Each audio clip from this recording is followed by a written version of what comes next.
Welcome to another episode of the Svarim Chatter podcast. I'm Nachi Weinstein. A programming note about this episode: the first 15 minutes or so, there was some slight audio issues, so the audio quality is not as good as the rest. So about the remainder hour plus has much better audio quality, so just stick with it. This episode of the podcast is sponsored by Mosaic Press. Check out their many titles, including the newly published Talmud Treasury. Imagine having at your fingertips the wisdom of the ages, the stories of our greatest sages, and the insights that have shaped generations, all in one accessible, beautifully crafted volume. That's exactly what you'll find in the Talmud Treasury by Rabbi Zvi Zimmerman. Rabbi Zimmerman, known for his deep understanding and engaging teaching style, has created something truly extraordinary. The Talmud Treasury is your key to the world of Torah Shebe'al Peh, a treasure trove of fascinating facts, stories, and the context you need to fully appreciate the timeless debates and teachings of our sages. Why does this matter to you? Because understanding the background and lives of the Tannaim, Amoraim, and figures from Tanach brings their teachings to life. You'll not only learn what they said, but why they said it. Imagine sharing these stories with your children, bringing them closer to our mesorah, or deepening your own learning with insights that shed new light on familiar texts. Now is the time to enrich your study and understanding of the Talmud. For just $29.99, you can own this nearly 600-page hardcover that is destined to become a cherished part of your library. Whether you're a seasoned scholar or just beginning your journey into Torah study, the Talmud Treasury is a must-have. Get your copy now at mosaicpress.com. That's MOSAICAPRESS.com, or your local farm store. And if you get it from mosaicpress.com, you can use the code CHATTER, CHATTER, for an exclusive 15% off. And the link to that will be in the show's notes. To sponsor an episode or support the podcast, please email svarimchatter@gmail.com or see the links and information in the show's notes below. You can also find a link in the show's notes below to subscribe to the Svarim Chatter WhatsApp community, where I post new books, new Svarim, book deals, and the like. Also, if you can please subscribe and rate the podcast wherever that is that you listen, 24/6, Apple, Spotify, and so on. And finally, we are approaching Yom Amoraim. If anybody has any ideas, whether guest suggestions or topic ideas or both, for the podcast, for something specific for Shoshana, Yom Kippur, Sukkot, and so on, you can email me, svarimchatter@gmail.com, or if you're on the WhatsApp community, you can just message me via WhatsApp. And with that, enjoy the episode. Hi everyone, welcome to another edition of the Svarim Chatter podcast. On this episode of the podcast, I'm going to be joined by Rabbi Yehuda Shoshana of Machon Ofeq, and we'll be discussing their Toras Kohanim project, the Sifra, the Toras Kohanim. This is a project that's been in production for many years, and it was paused, and now it has been restarted and redone, and they just put out I guess it's the 6th volume, but it's Hey Vav together, so they're actually up to Zion. And now they're ready. So they already published through Zion, which is Amoraim, and they're up to Kedoshim, but just now we're doing this podcast about the project generally, and the newest volume, which is Hey/Vav in one, Tazria and mesorah in one volume. Toras Kohanim, for those that aren't familiar, is a medrash on Vayikra, otherwise known as Sifra, and they're doing it's a critical edition based on the manuscripts, and with the commentary of the Ravid based on manuscript, the pirush that's attributed miyuchas to the Rash Mishans, as well as many other editions, Ha'aras, Biurim, Girsais. It's a really very fancy, really nice edition. And we're going to get into some of the things that Ofeq does and something about the Toras Kohanim. So thank you, Rabbi Yehuda, for joining me. You're welcome, and I just want to thank you very much for having me, and in general for your wonderful podcast that you avail so many people to learn about so many new things and this wonderful information, and for giving me the opportunity to speak about this new volume of Tazria Metzora. It's something that there's so many new things in it, and I don't want it to remain one of the best kept secrets. It's a wonderful thing that you are giving us the opportunity to let people know what's going on with the project and what's specifically in this new volume. Yeah, and I'll say right here that Bichlal, I think I wanted to do more such podcasts. We just never got a chance to do this, and especially Ofeq, and many of you Svarim. Obviously, the Shoshana's your brother for many years, but it's some really outstanding job that your father and you and your brother and your family has done. Many critical editions. I mean, listeners are probably familiar with your father's work that was done with Machon Yerushalayim many years ago, Chiddush Rabbeinu David Psachim, and the Tezarah Psachim, and the Tezarah Chagiga, and many other things. And of course, the Mesilas Yesharim, the Vikuach, the classic dialogue that was published from his manuscript, and on and on and on. So let's start off. Tell the listeners a little bit about yourself and your background. Okay, so I grew up in Cleveland, next to Telz Yeshiva. That's where my parents lived. My father actually was born in Morocco. He left Morocco when he was 15 years old. He learned in England for 2 years in Sunderland Yeshiva, and then he came to learn in Telz. And my mother grew up in Cleveland. My grandfather was affiliated with the yeshiva for all the years. And so that's where I grew up, in Telz Yeshiva. I learned there till I went to Eretz Yisrael to learn in Brisk Yeshiva when I was around 20. And after learning there for 2 years, I went on to learn in Lakewood, Beis Medrash Gavoya in Lakewood, and still in Lakewood today, 30 plus years later. Learned in the Koil for many, many years, and Baruch Hashem, continuing to learn and putting a lot of time and work into working with the Sfarim and the Rishonim together with my father. I should mention, you mentioned BMG, that we would be remiss if I didn't mention that you also published the Kuntras Noeg B'Chachma, which is the halachas and the menhagim. It's titled the halachas u'menhagim beis haknesses and nahugim b'yeshivas Beis Medrash Gavoya b'Lakewood. So it's like throughout the year, the davening, what goes on in BMG, which is something maybe that we'll do another podcast on one time. Separate project. It's not an Ofeq project. It wasn't published under Ofeq. It was your own personal project. Yeah, I would have to say that that's a remnant of my Telzer blood, if you want to call it. Growing up in Telz, everything is exact, the minhag and what they do by davening, and there's no changes over there. And when I came to Lakewood, and especially when they started opening other minyanim, it's something that wasn't paid attention to as much, and somehow I got drawn into trying to figure out what they were supposed to be doing, and people urged me to write it down, and so on. That's how this sort of side hobby became. And it's, Baruch Hashem, today, it's a very well-used kuntras by many of the local minyanim and yeshivas that want to follow what the yeshiva does. Yeah, and that's a whole nother, like I said, a whole nother interesting thing maybe for a different time. So, let's talk about Machon Ofeq and really about your father, about Rabbi Shoshana, and how, you mentioned your father, talking about yourself, but how did your father come to be involved with Sfarim and manuscripts and printing critical editions? And he got into Russia, I think, before the fall of the Soviet Union. Was it right after? Around that school in the middle, while it was happening. Yeah, he got in there, and he had the exclusive rights and many of those items, and published some fascinating things. So talk about your father and Ofeq. They really go hand in hand together. Yes. So, to begin with, my father is an extremely unique person. He's his own self-made man, so to speak. He's extremely great, if you want to call it. And he uses every tool available for knowledge, for scholarship, for learning, for writing. He's an expert in language. He has tremendous ideas. He knows history. He knows a lot of, everything out there in the world of the machkar and the academic world as well. And like my father told me, he says, whatever can be used is necessary to be used, because if it's truth, it's emes, and it's emes equals Torah, and it doesn't matter, if it's a study in language, a study in grammar, a study in history, or etc. And so he's very well versed in many, many different areas, and he applied everything from all areas to doing this work. And another thing is that he was always insistent, and I heard from him all the years, about how important learning the Rishonim are, and every word of the Rishonim, how important it is, and to try to go back to the true pshat of the Rishonim, the emes of pshat, without getting sidetracked by looking to say shtikol Torah, using a Rishon to find a word in it or a different phrase in order to help my shtikol Torah. Instead, focus on the true mesorah of the Rishonim, where they're coming from, what they're trying to say, what they're trying to teach us, and to really go back to the sources and understand the true chashivas of the Rishonim. And that's the way he always looked at it. And through that, he was very, interested in always getting to the sources of the Rishonim, and any new pirush from a Rishon was tremendously valuable to him. And so early on, when he was, even a few years after his chasana, he already began working on his first sefer, Chiddushei Ra Nida.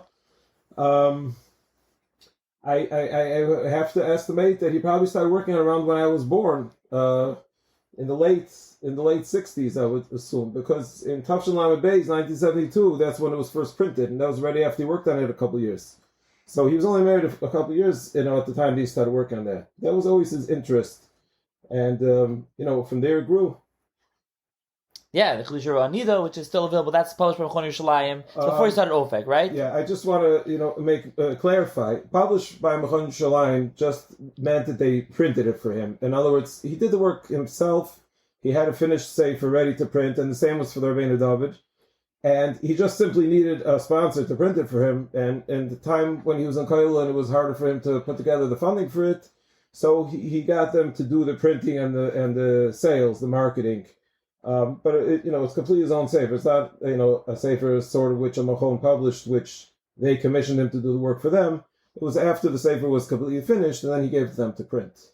Yeah, 100%. I just meant for listeners, the Chiddushei Ra'ah Nida and the Rabbeinu David Pesachim are still with Machon Yerushalayim logo, still sold by Machon Yerushalayim at a Yoyim, but everything since then it's been Machon Ofeq. Okay, so is that how you got involved? Did you grow up with this? Your brother? Who else is involved in Machon Ofeq today? And how did you get involved in this? So definitely, I grew up with it, and I've heard all about it all the time, and I followed every step of what was going on with it. And then years later, my father sort of started involving me with the work after I was learning for a number of years in the Koil. Originally, there was a small sefer on Megillah, Shita on Masechta Megillah, that I did at night together with my brother Uri, and then when I was learning Masechta Shabbos, there was the Tosis Riyazakan on Shabbos, which someone else had started the work, but it was sitting, and it needed a lot of work to complete it properly. And I had learned Shabbos for a number of years at the time, and and then my father got me more involved into try to work on it, and I did the work within my learning, basically. While I was holding the Ian in the Masechta, I wrote at night and did as much as I was able to do. And then I worked hand in hand with my father I used to send my father every daf, and he used to, a few daf at a time, and he would learn it over, and we would learn on the phone for extended amounts of time until we learned over each piece. I went over everything that I wrote, and then he would tell me to rewrite it afterwards. I would send it to him, he would fix it up, send it back to me, until we worked together on that sefer, which took a number of years. The most recent volume that we're going to be talking about, the Toras Kohanim mesorah, this one I did together with my brother. My brother Reb Noam, he has a yeshiva and a koil for Kodshim here in Lakewood, and he's really he learned the brisk for many years, and he knew Kodshim very well, and he was very involved in pushing forward the Toras Kohanim project, which we'll talk about afterwards. And he had first learned through the whole ride on the Nagoyim parts, and he had written extensively on it, and then it still needed to be put together in a safer form, and it had to be relearned and redone. And then I had learned Nagoyim with a chabura that was learning Taras, and then my father asked me to get involved to help move the sefer forward, and then I sat with him together for about another year and a half, and we learned over the whole thing together, and then I wrote, then I sent it to my father, and he edited it. So, a couple of things. You mentioned the Shita Masechta Megillah. By the way, I'll give it a plug. I've gone through Masechta Megillah a bunch of times, used it. It's really a wonderful, nice, pshat-based rishon. It's very nice. Masechta Megillah, nice, small, sefer. A lot of people are not familiar. And we can talk about a lot of the Sfarim of Ofeq. Okay, so let's talk a little bit about the Toras Kohanim project. So originally, for many years, I'm familiar, there's 3 volumes out. Listeners are probably familiar with these 3 volumes, 12 volumes. And then it kind of ground to a halt, and then it's been restarted. Everything's been reissued now, beautifully redone. Now the project is nearing completion, and Mr. Shem. So we'll get into all that, just to put that up front. But let's talk about the project. Why though did your father, and then your brother, and you now continue it on with your father, decide to do Toras Kohanim? Why was it necessary to do Toras Kohanim, and where did that idea come from that we're going to redo a critical edition, really an amazing edition of Toras Kohanim? So the truth is that, the way in the format that it is now, there are many parts of it that were very important that they're being redone, which I'll get to. But I think the thing that started it off was the kisviyat of the Ravid. The Pirush of the Ravid in Toras Kohanim is the way it was printed until now, and I'll explain it more in depth later. Was extremely meshubish, and that was the only print available, and people had a very hard time learning it, and a lot of lines were missing all over the place. And so my father got a hold of the kisviyat of the complete Pirush Ravid, and that needed to be printed for the first time to avail the world of the complete Pirush Ravid. And that's how the project really started. Once he was working on the Toras Kohanim and the Ravid, then he got involved in doing all the many other parts of the Sefer that he added to it once the project went along. As you mentioned, originally he gave out one volume on the Bryce of the Rabbi Shmuel with several Rishonim from manuscript that were not printed before, the Ramah, the Ravon, Pirush from the Chusi Tannaim Amoraim, Rabbi Yehuda Shoshana. And then he started giving out Vayikra. 2 volumes of Vayikra itself came out. Half of the Vayikra, the Toras Kohanim is broken into 2 parts, Dibur the Nedava and Dibur the Chayva. So half of the Nedava was printed, and a volume was printed on Chayva. And then it sort of took a back seat for a while, the project, because many other Sfam were on the table, and my father moved forward with many other publications over the years. And then, a good number of years later, my brother got more involved, and they started redoing together the whole Vayikra from the beginning, as you mentioned, and they republished the whole thing in a completely new format with many additions to it. And so far, there's a separate volume on Parshas Vayikra, and then the second volume contains the Mefarshim on Parshas Vayikra, because Vayikra itself was very big, so it had to be in 2 volumes. Then there's a third volume on Parshas Tzav.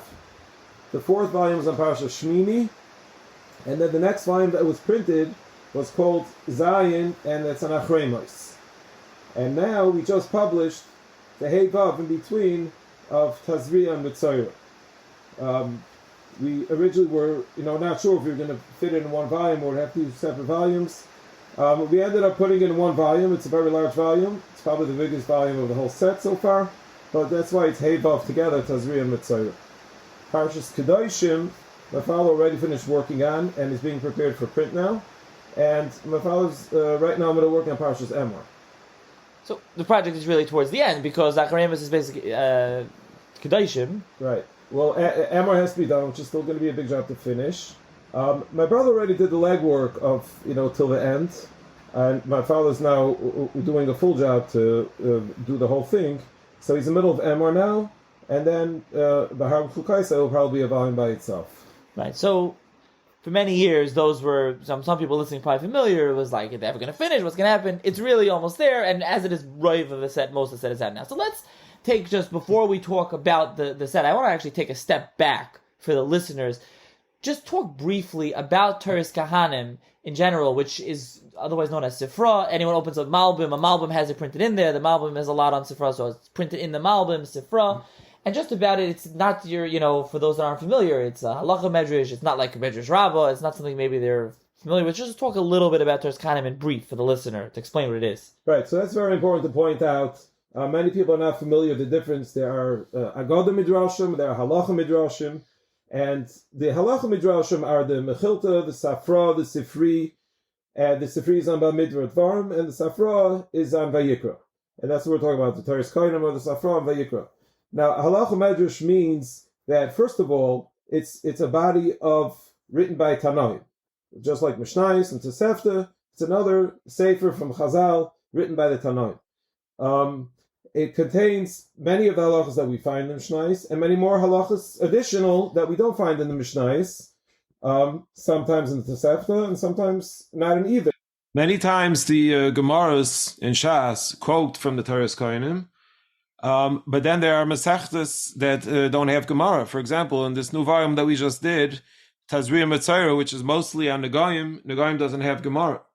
And in Negaim, there are many halachas that are not in the Mishnayos and are only found in the Toras Kohanim. So this is, it's really a completion of learning the Inyanim from the Tannaim, that you don't have everything in the Mishnayos or the Tosefta, and you have more of it in the Toras Kohanim. Sometimes we find that the halachas are there, but there's an additional machlokes that was not brought in the other svarim of the Tannaim that we have in the Mishnayos or the Tosefta. But the other very important part of the Toras Kohanim is showing you the actual drashas of how the halachas come about and how we learn them from the psukim. You see the drasha process. Do we learn it from an extra word in the pasuk? Do we learn it from a kal b'chaymer? From the other Yugil Midas, Shatayni Drashas Pahem? And all that is brought out in the Toras Kohanim because that's a medrash. Medrash means how we darshan the psukim. So the drasha of how we darshan the psukim and how we come about to learning these halachas.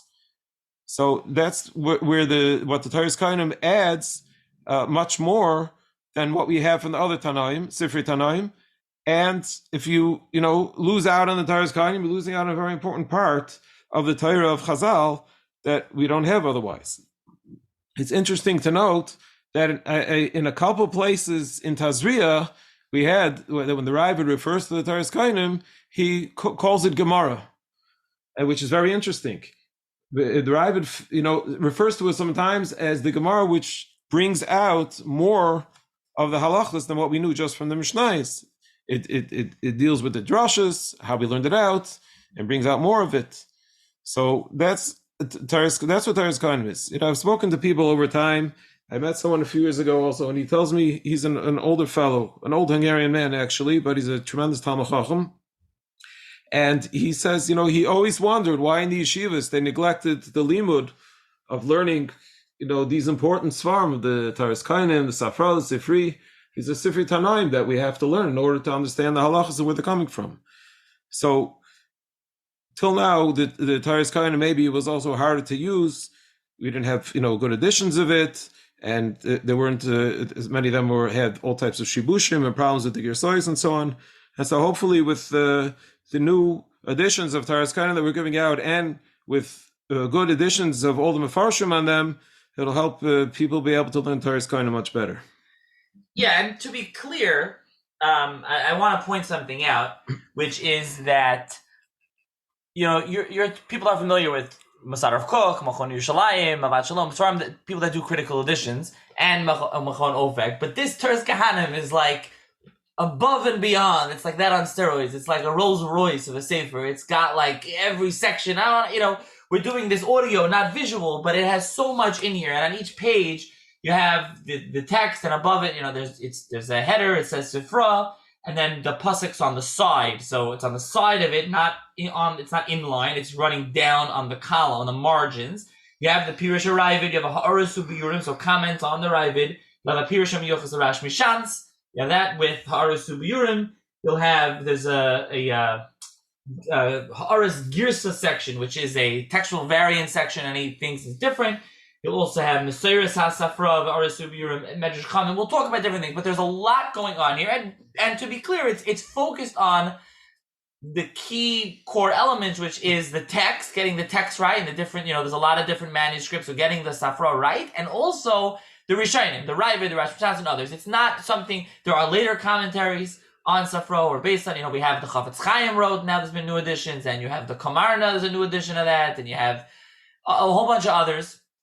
That's not what this project is focused on. This is a project focused on the Tannaim literature and the Rishonim. So just to be clear for the listeners. So let's, talk a little bit about the Sefer, and, you can talk also about the page structure and the structure of the work, and then what each section is doing to emphasize and to bring out the point and the extreme importance, especially I think, you pointed this out, and it's key to drive the point home that for those that learning Negoyim, BMG, people learn it, people learning Kyle, people learning these inyanim, these sugyas, there's no Gemara. So there's nothing there to learn. This is what you're learning. This is Iyun, this is this is real. The Safra plus the Mefarsh, the Rishonim, is like learning Gemara Rashba. That's basically what it is. Yes, definitely. I just want to go back for a minute before I get into what's found on every page, and just to add that in addition to the actual work. First of all, I mentioned before, you talked before about what Machon Ofeq does.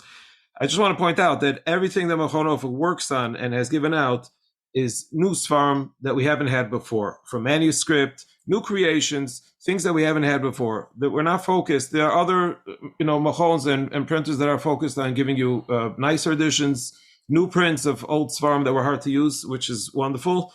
But the job of Machon Ofeq and the focus is a new svarim that, for manuscript that have never been published before, completely new work.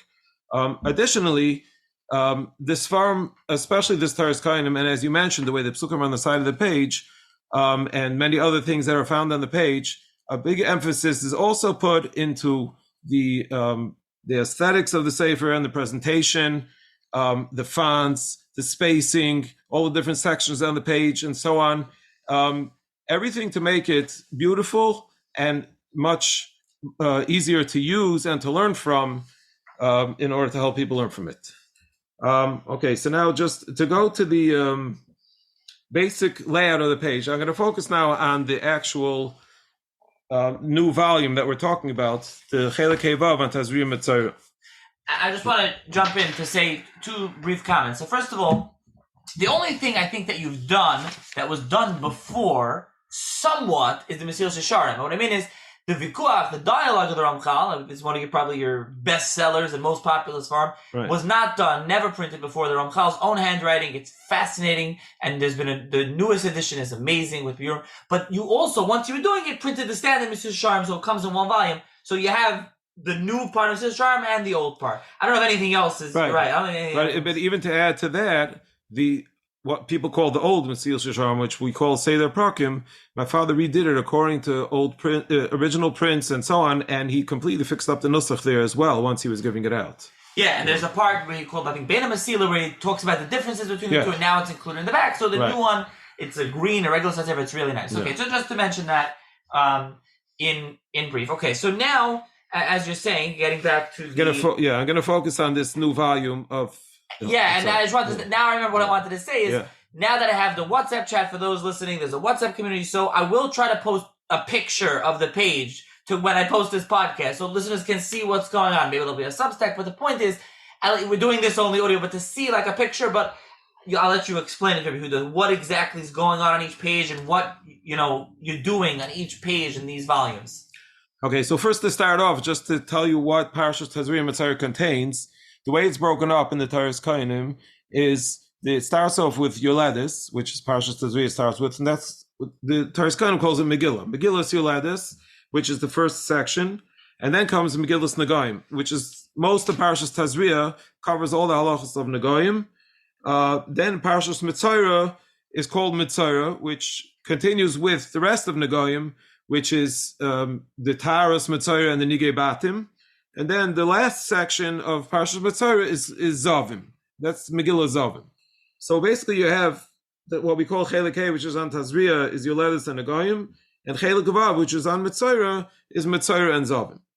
So basically just a quick overview of what you find on the basic page in our edition is the Toras Kohanim itself, and I'll soon go into which nusach we use and the various nuschos and manuscripts that are available of the Toras Kohanim. So you have the wording of the Toras Kohanim itself. Beneath the Toras Kohanim, we have what we call Ha'oros Girsa, which are Shenu nuschos on the Toras Kohanim. Under that is the section called Mesorahs HaSafra V'Tziyunim. And that basically, the idea is to give you Mar Makaimis, where else in Sifrei Chazal this drasha or these halachas are discussed, and where else also in Rishonim and other Mefarshim they discuss these halachas of the Toras Kohanim, or where we find Chazal have a similar drasha somewhere else.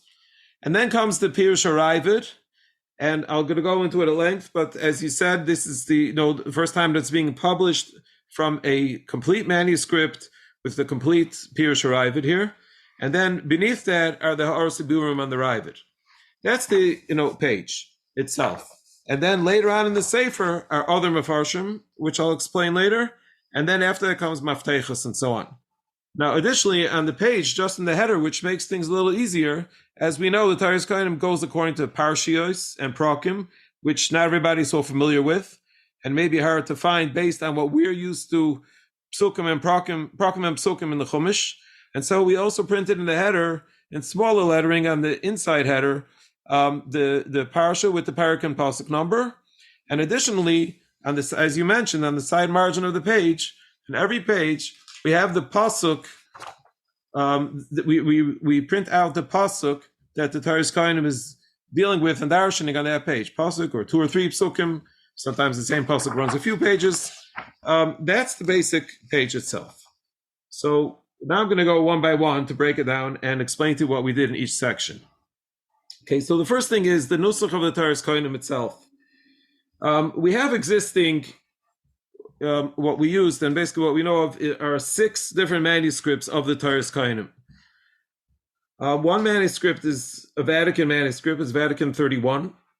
And then there's another manuscript It's called Vatican Asimani 66 or Romi 66. Then there's a third manuscript, which is in JTS, and that's the Breslau manuscript. There's a fourth manuscript from Parma, another manuscript that's in Oxford, and then there's the London manuscript. Those are 6 manuscripts of the Toras Kohanim. So we chose to use as the base nusach, the wording of the Toras Kohanim itself that we printed is exactly the way it's found in the Vatican manuscript, Asimani 66. And the reason for that is that's the oldest and most accurate nusach of the Toras Kohanim available. It was probably written at the end of the period of the Goinim, 10th century, and that is the most accurate and exact nusach of the Toras Kohanim that's available. Interesting to note that manuscript has nikud in it, but it has the nikud of Nikud HaBavli, which is the Nikud Elyon. The nikud is on top of the words, not under them, like the Tveriani nikud that we're used to. Now, we didn't print it with the nikud. People are not used to it, and it would be difficult to print it that way and then teach people how to use it. But occasionally, in the Ha'aras Girsa or in the notes, we did refer to how it is menuked to show you what the word is supposed to be saying. So that's the nusach that we chose for the base nusach. And then beneath that, we have Ha'aras Girsa, which we brought the Shinui Nuschais from the other Nuschais if they were important to be brought. Now, sometimes there's a clear mistake inside the nusach itself that we used on the top. And so with the usual parentheses, brackets, the usual editing tools that people use, we sometimes have to make a correction there, and then we explained in the note what we did and why we did it. The Breslau manuscript that's in the JTS, that's very close to the Romi 66, the Asimani that we used for the main nusach. There's the Parma manuscript, was written in Italy in the 13th century. That one is closer to the other Vatican manuscript. And then the Oxford manuscript, that was also finished at the end of the 13th century. It actually has a date on it. It says that it was finished being written, Chavtes Adar Hey, Shnas Nun Aleph, which is 1291.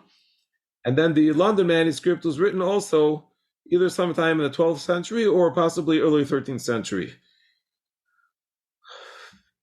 Now, just to point out that the order of like we said before, the Toras Kohanim goes according to Parshias and Prakim. And it's not something that we're so used to, but that's how the Toras Kohanim works. Now, the Parshias and Prakim that have been printed in the printed Toras Kohanim that people have been used to using lately over the last 150 years, which I'll get to, sometimes they were mistaken. And sometimes the same parak or parsha is labeled twice on 2 different parshias. Sometimes the halacha numbers either are not broken up properly or they're labeled wrong. And so we labeled the parshias and the halachas according to the way it is also in the manuscript of the Romi 66, the Asimani. But being that for the last, around 150 years, all Talmidei Chacham have been using the mistaken print, and they refer to it according to those numbers. So in order not to confuse people, we included those numbers also in parentheses so that people could also find the parashas according to what they're used to or the way they're brought down in Sfarim. Now I'd like to explain a little bit of what we did in the Ha'aras Girsa. So as mentioned, there are many manuscripts of the Toras Kohanim, and we did not do a study on Girsai, so to speak, and include every small change, every Vav, Yud, Hey, which, seemingly would be insignificant and would sort of, be cumbersome and disturb the person who's learning it to keep looking at those changes, which would be insignificant to him. We chose to put in the Shinuyim that are important and more significant or make a difference in the understanding of the Pshat of the Toras Kohanim. So in addition to those changes, those Shinuyim that are found in the manuscripts, we also brought in Shinuyim from other sources. So first of all, we also used the Tfus Venetia, the original print of the Toras Kohanim. Sometimes there are important Shinuyim over there as well. And certainly, if we were listing that 2 or 3 other sources have a shinui and it's also found in Tfus V'nitzia, we definitely added that to the list. Then we also compared it to other midrashim that we have. The Alkut Shemaini seems to be bringing the Toras Kohanim very often throughout, and it's usually the same as it is in Toras Kohanim, but here and there's a shinui, and sometimes it's an important shinui. And so either we brought in the shinui from there, or we added the Yalkut Shemaini to the list of others that have that shinui. And the same goes for a medrash called Yalkut Talmud Torah, which was written by Rabbi Yaakov Skili, Talmud of the Rashba. And then there's a medrash called Medrash Hagadol. We used all these midrashim, which seem to be following the Toras Kohanim in many places, and if they had important shinuyim, we brought them in from there.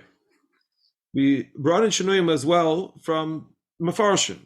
Sometimes the Raavad had a very unique nusach, and so we bring the shinui from the Raavad, but also we'll point it out in the Oros Girsa. Sometimes other Mefarshim, such as Rabbeinu Hillel, has a different nusach, and we'll explain later. We have a pirush in the back from Ksaviyah that we printed for the first time from Reb Chaim Chevraya. It's called Chevra Kohanim.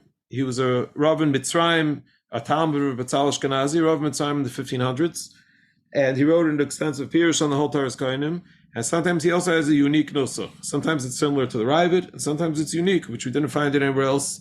Or sometimes it matches up with some of the other shinuyim. We brought it from there as well, the shinuyim. Sometimes the Carbon Iron or later prints also have a shinui. If it was a mistaken shinui, obviously we're not going to bring it in, but if it's an important shinui, or sometimes the Carbon Iron brings other nuschais in his pirush, and so that we would have mentioned that as well. As far as the Hagois Hagra go, I just want to mention also that we used the Moharsah. Moharsah is Rabbi Suleiman Ochana. Suleiman Ochana, he was from Morocco. He was born in Meknes. Then he moved to Fez, and later he went to Eretz Yisrael. He was from Talmidei Harizal, and he wrote many svarim. And we have his Hagois on Toras Kohanim. They were once printed, seemingly from him, that were printed in a sefer called Tumas Yisharim, which was printed in Venezia, in Shin Pei Beis, and we also have a Ksaviyad of it. So the Ksaviyad, there are certain pieces which are in one source, which are not in the other source, and we took from both of them, and many of it is just, most of what he wrote is Hagois, which are Shinui Nuschois, which were important, and we bring them in very often. Sometimes he adds a Pirush also, and when he had his added Pirushim, we included in the next section, which we'll explain, which was called the mesorah Sasafra V'Tziyunim. But his Shinui Nuschois we put in the section of Shinui Nuschois. Sometimes we took Shinui Nuschois from the Derech HaKodesh, which was written by Rav Vidal Tzarfati. Rav Vidal Tzarfati was the Av Bezdin in Fez in the 1500s, and the Carbon Iron was a Dayan on his Bezdin. And he also wrote short Pirushim and Hagois on Toras Kohanim. I actually had the zchus to be in Morocco 2.5 years ago, and his cover exists today in the old basic Kavaros and Fez, and I had the zchus to daven there. Now, as far as the Hagois Hagra go, people like to ask, so are you putting in the Hagois Hagra? Like it's essential to all the prints, you have to have the Hagois Hagra, that's what people assume. So the truth is that the Gra was being Magia on seemingly the Tfus V'nitzia that he had, or a similar print. And many of the shibushim of the problems that were in Tfus V'nitzia, don't exist in the nusach that we printed here from the Vatican Ksaviyad, and therefore, it wouldn't make sense to write, well, in Tfus V'nitzia there was a mistake, and then the Hagra came and fixed it. Why should we have to, show you a mistake and show how the Hagra came to fix it?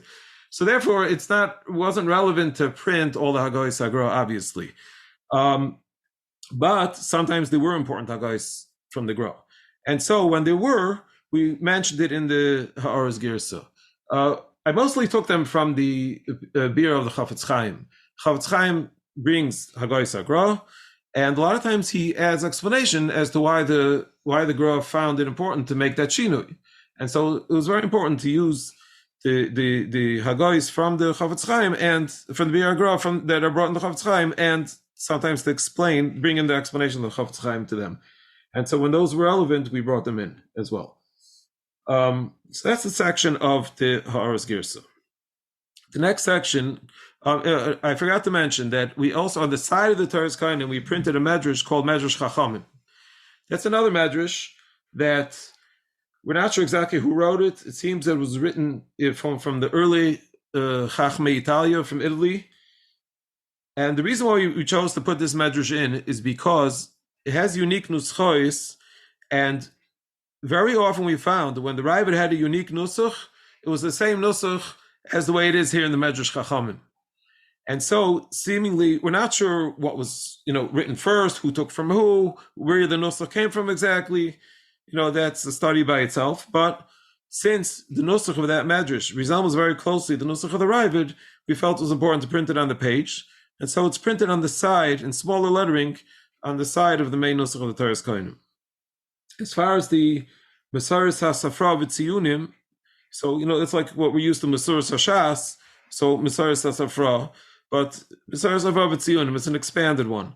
And first most important thing is wherever this brisa in the Toras Kohanim was brought elsewhere in Sifrei Chazal, we point that out. And then if the Rishonim bring it, sometimes it's the Rishonim on Chumash, such as the Chizkuni and others. Sometimes Rashi brings it, sometimes Rebbeinu Yochis and other Rishonim on Chumash that quote this Toras Kohanim or seem to be quoting it with maybe a small change. So we brought those as well. And then where we find other places, either other places where Chazal make a similar drasha, and so we pointed out for comparison. And then wherever else we found that let's say Rishonim discuss this brisa and say a pshat in it, or even sometimes Amoraim was directly saying pshat in the brisa, and it was very important for people to know. So we pointed that out in the mesorah hasafra as well. Additionally, sometimes we added to it a little bit of a pirush. When just the reading of the Toras Kohanim itself seems confusing sometimes, and it just needed a simple pshat just to help you read through it. And let's say the Rav doesn't explain it, the basic Mepharshim didn't explain it, so just to help you read through it, sometimes I added a little bit of a line or two of a pirush to the Toras Kohanim as well in this section. Incidentally, in the volume on Achremos, Chelik Zayin Achremos, my father wrote an extensive pirush over there on the Toras Kohanim. It's a much more expanded mesorah hasafra. He called it mesorah hasafra v'tziyunim v'ha'aros over there, and it's basically a running pirush on the Toras Kohanim. He did that more also because it follows very closely the sugyas in Yuma, the Avodas Yom Kippurim. It was very important for him to explain it alongside the sugyas in Yuma, and so therefore he wrote an extensive pirush over there. So that section is much longer over there. But here in the Goyim, when I did the work here, I limited it. We limited it more to what I mentioned before, those that bring this Chazal and explain it. Now the next section is the Pirush HaRavid, and as I mentioned, that this was really the main reason how we got into this project in the first place was to bring to everybody a complete Ravid. Now I just want to go back and say what was available till now. First of all, the Toras Kohanim that everybody has been using the last 150 years was printed in Varsha in Tafresh Chavav. That's 1866. I'm sorry, and that was printed with the Ravid and the Rash. Later was printed, I think, a few years before that, just with the Ravid. Then a few years later was printed with the Rash, and the Agoyes HaGror were added much later. Now, that's basically the version of Toras Kohanim that people used over the last 150 years. Chafetz Chaim used it. Many people use that version of a Toras Kohanim. There, besides for the not completely accurate nusach of the Toras Kohanim itself, and the discrepancies between the parashiyos and prakim and halacha numbers that I mentioned, the Ravid that was printed there is extremely meshuvash. Many words, lines are missing. Things are completely wrong there, and to the point where most Talmid Chachamim that learned the Ravid since then have all commented on the fact that it's meshuvash and hard to learn. I myself, when I was learning in Brisk, and the Rosh Hashiva of Rabbi Yeshua mentioned many times, he read out a Ravid Nul Shir. Very often he says meshuvash chenes nishleinin, and that that's what was available to most people until now. That we Baruch Hashem have the schos to give out the complete Ravid. So, just an overview of what the Pirush Ravid is. The Ravid is the most comprehensive and complete pirush to the Toras Kohanim that we have, and from somebody as great as the Ravid, who is one of the greatest Rishonim that we have. And the Ravid's pirush is comprehensive, it's extremely deep, and it needs tremendous amount of iyun to be able to learn it, and it opens up the whole Toras Kohanim for you. There's nothing like the pirush of the Ravid. And and the fact that we didn't have a complete Ravid till now is a very big problem. And finally we have the schus now to have a complete Ravid. The Ravid was first printed in Kushta in Reish Pei Gimel. That's 1523, and that was printed alongside the first print of the Toras Kohanim that we know about. Over there, the Ravid was only printed on part of Vayikra, Dibur de Nadava, and part of Dibur de Chayva, and that was it. Since then, until the 1860s, the Ravid was never printed. It remained a manuscript. In 1862, was printed for the first time the complete pirush of the Ravid and Toras Kohanim by someone Isaac Hirsch Weiss in Vienna in 1862, alongside the Toras Kohanim. And as I mentioned, that was the Toras Kohanim that everybody had until now, and that's the one that was very meshubash. He seemed to have used the Xavier Oxford that we mentioned before, the Oxford manuscript of the pirush of the Ravid. Actually, I didn't mention it yet. We'll mention it. He didn't seem to have, made so many mistakes in the copying or so many changes. It seems that the nus of that Xavier itself was extremely meshubash. It's just interesting that he went ahead and printed a full pirush according to a meshubash tikkun nusach, and made no mention of the fact that there's problems with it. Just to jump in, people think this comes up. I've made a new edition. It's based on manuscripts. Like as if the manuscript can't have a problem. Now, very often there were mistakes that crept in from the printing and things like that. But oftentimes, as you're saying, the manuscript itself is full of errors. And so if you just print the manuscript, it goes on one manuscript, and it's a mistaken manuscript, and you end up with a mess. Right, exactly. And that's what I was about to talk about. The history of the manuscripts of the Ravid. Certain ones were accurate, certain ones were full of shibushim. And many people had those meshubash ones over the time.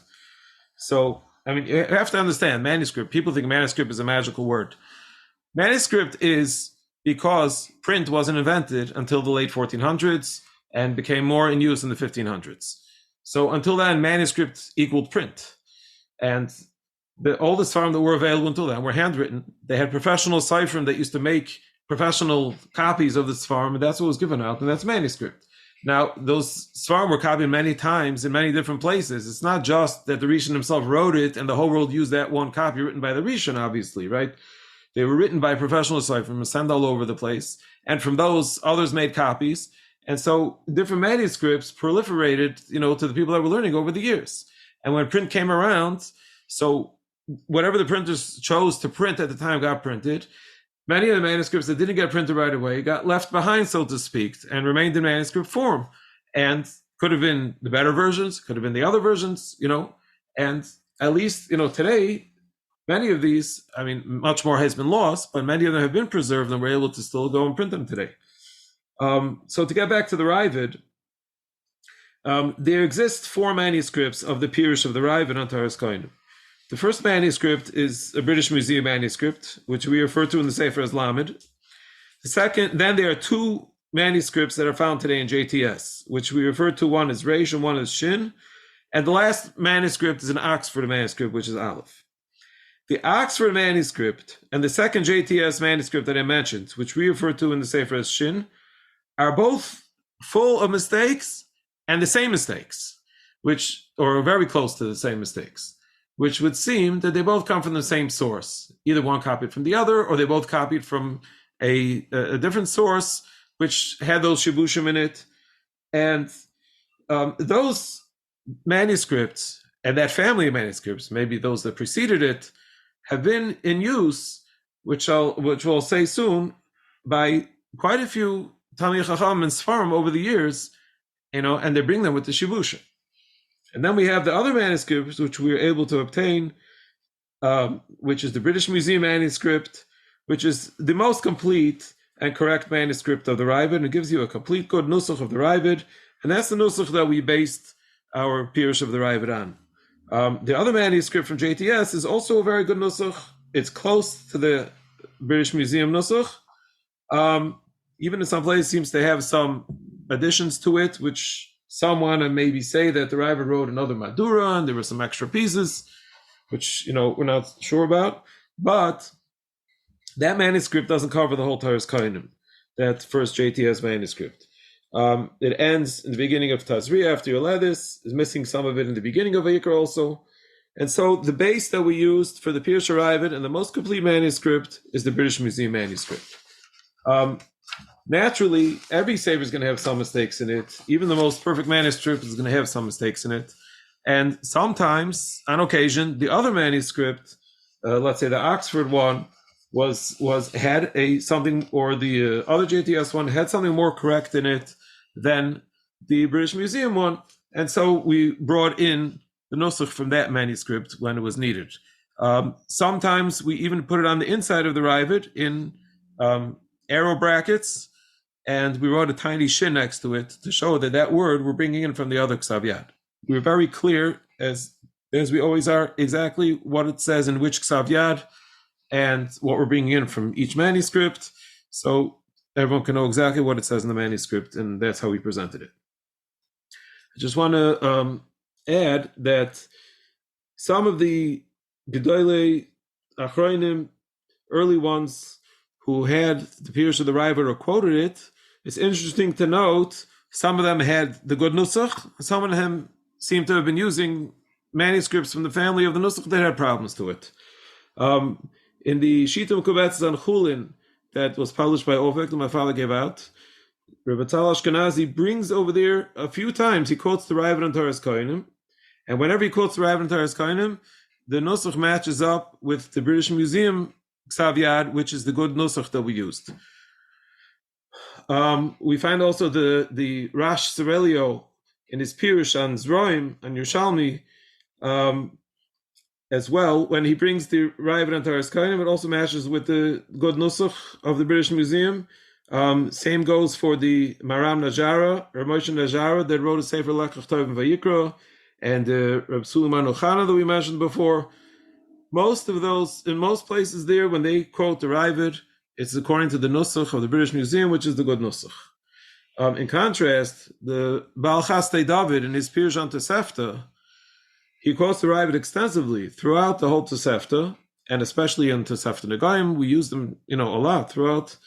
And he always quotes the Ravid from the nusach, which was the Meshubash nusach, the nusach that had a lot of problems in it, and it seems that he used that either the Ksav Yad of the other JTS one, or the Oxford one, or something from that family of Kisvi Yad, which has tremendous amount of shibushim and problems there. And many times he asks kashas in the Ravid, or he points out that it doesn't make sense, or he has a big problem with Ravid.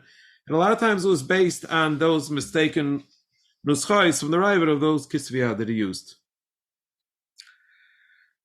Since the print that I mentioned before of Isaac Hirsch Weiss, the first print of the Ravid, and everyone used that nusach of the Ravid, which had those shibushim in it, as well as the Toras Kohanim that has the Rash in it, the Miuchas LaRash in it, which was printed by the Rabbanim of the Biederman family.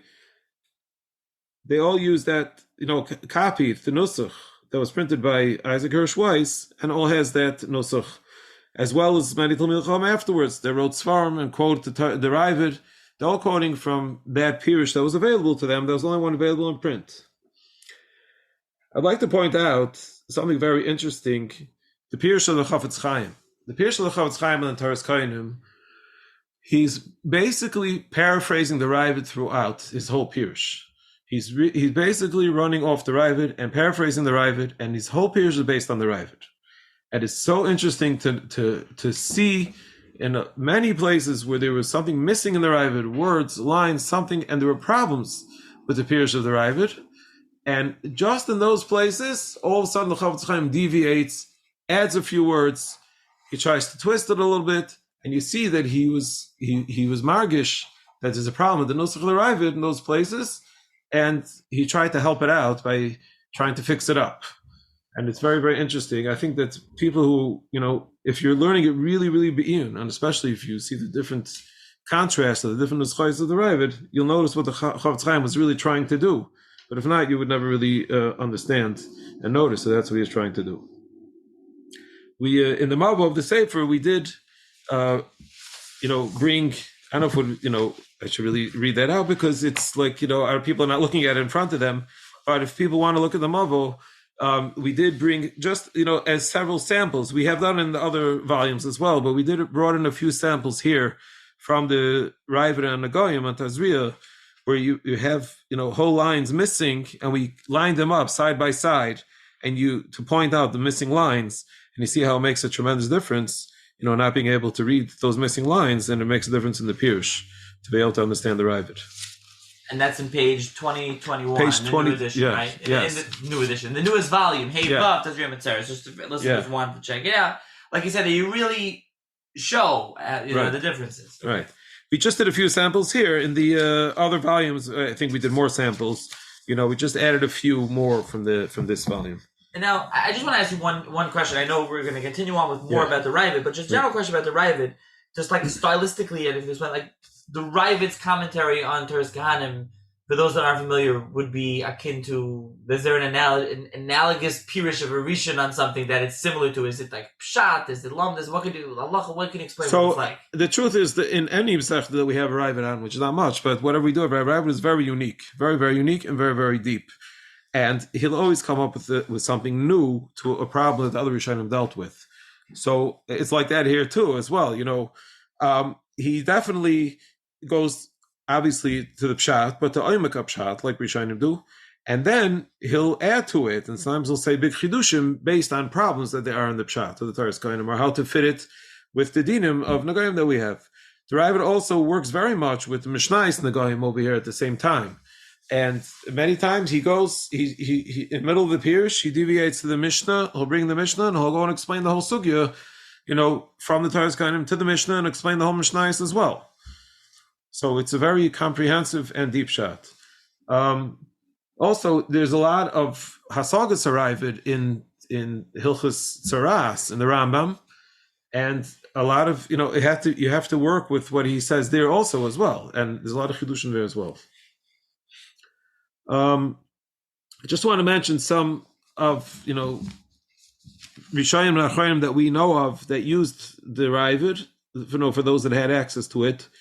First of all, in the Mavo, we write about some of the Rishonim that seemingly, based on the Chidushim that they say, are Chidushim that are straight out in the Ravid, and sometimes even written the way it's written in the Ravid. And it would seem that they definitely were mushpa and had in front of them the Pirush of the Ravid. There were a couple places in the Pirush of the Rash to Mishnayos Nagoyim that we found that, and many places in the Pirushim of the Maram Rutenberg on Mishnayos Nagoyim. Most of those Pirushim are brought in the Tosis Yontif, and at least we pointed out several examples in the Mavo where we find that his specific Chidushim, which are very mechudush, are exactly the way they were written in the Ravid. And so it would seem that they had the Ravid in front of them. The Ramban in Chumash mentions the Pirush Ravid to Toras Kohanim. One place he mentions him by name. Other places he seems to be saying those Chidushim that he seemingly saw in the Ravid. As we mentioned before, the Rosh Tzarelio and Yerushalmi Mizraim brings the Ravid. Rabbi Tal Ashkenazi brings the Ravid in several places, in the Shita in Chulin and in some of his droshes. Now, we're going to get later to the Pirush of Reb Chaim Chavraya that we added, the Chavar HaKoyanim, but he brings the Ravid throughout. He's explained the Ravid in most of the halachas. So he used the Ravid extensively. We mentioned before the Rabbi Suleiman Ochana, who was the Talmud of Arizal. He was originally from Morocco, from Meknes and Fez, and he used the Ravid extensively. As did Machon Ofeq, who was from Tzfas after the Girush. He wrote a sefer on Chumash called Lekach Toiv, and he brings the Ravid all the time from Toras Kohanim. The Kesef Mishnah mentions the Ravid. I believe it was in one place, the famous Shita of the Ravid of Pisayin Arachuk. The Kesef Mishnah brings that Ravid. it would seem that he brought it from a different source, because half of the pirush is not there, half of that piece is not there, and he asked kashas on it. And if he would have seen the whole piece, he certainly would have reacted differently to it. So it may be that he only saw it brought partially from somewhere else. I don't know if he had the pirush in front of him. Interesting to note that the Taisis Yantiv quotes the Ravid, I think it was 7 times in Masechta Nagoyim, quotes the Ravid in Toras Kohanim, and in every place he's quoting it from a different source. It seems that he didn't have it in front of him. He says Matzasi Kasav b'Shem Ravid. As mentioned before, the Chastei David in Tosefta, especially in Tosefta Nagoyim, he uses the Ravid extensively. He quotes the Ravid all the time. Except, as we mentioned, it seems that he had the Nusach of the Ksaviyah that was Meshubash, and so he had a lot of times difficulties with it. And we mentioned before also that the Pirush of the Chavetz Chaim was paraphrasing the Ravid based on the Ravid throughout. And on the pieces that there's no Ravid, you see he deviates and he uses a Rashi Mishnayos, a Rashi and Chumash, something else that he was able to use instead. But otherwise, whenever there was a Ravid, he used the Ravid straight. In the Ha'aros and the Ravid, sometimes they're longer, sometimes they're shorter. But as in all Svarim Machon Ofeq, we tried not to, just to write Torah, to say extra shticklich Torah. The purpose of the Ha'aros are to help you learn the Ravid, help you learn the Pirush. And included in that are several things. We need to compare to what the other Mefarshim said. We need to go to the sources, to the Mishnayos, and so on. And then we also worked with the Ravid and Hasagas, which there are many big chidushim in Hasagas, and we have to compare it to what he says over here. Sometimes it's similar, sometimes it works together, sometimes it's in contrast, and we have to work with that. And then a lot of times through the chidushim of the Ravid, it brings a whole new, opens up the sugya, a whole new pshat in the Mishnayos, in the Toras Kohanim, and so on. And so we reacted to that. A lot of times it needed explanation, and we basically wrote a full pirush on the Ravid to help people learn it. And Hasagas, you mean the Ravid's Hasagas on the Rambam? On the Rambam, yes. The Hasagas on the Rambam, Nilchos Toras, yes. Okay, so that's basically the work on the pirush of the Ravid. We also printed from new the pirush which is called the Rash, which people know as the Rash. Now today everyone knows that it's not the Rash. People thought at one point that it was the Rash Mishans. It's not so clear how they got that mistake. He refers to his Pirush and Mishnayos, so people thought it was the Pirush of the Rash Mishans and Mishnayos. The problem is that all over the place, it doesn't fit with what he says in Mishnayos. And not only that, the Rash and Mishnayos, Rash Mishans and Mishnayos, quotes the Toras Kohanim all over the place. At the end of the Mishnayos, wherever there was a relevant Toras Kohanim, he brings the Toras Kohanim, and many times he explains it. Very often, it's not the way it's explained here in the Pirush or Rash. So it's pretty clear that it's someone else. It's not the Rash Mishans. It seems that the Rabbi Yaakov David Biderman in their edition in Tafresh Chavav, it seems that they were the ones who officially named it the Rash. I think that Isaac Hirsch Weiss also mentions about the Pirush Rash. So it seems that at that time people thought it was the Rash. There, a lot has been written that it's clearly not the Rash. Already as early as Reb Tzadok Milublin wrote that it's not the Rash. Shaul Liebman writes about it. Ephraim Orbach in the Balei HaTaisis writes about it. Yaakov Lifshitz, many Chokrim also, as well as Talmid Chacham, they all write about it, and they all say clearly that it's not the Rash. Who is it? So honestly, I don't think we have any conclusion even now, even after all the work that we did. We don't have a clear conclusion.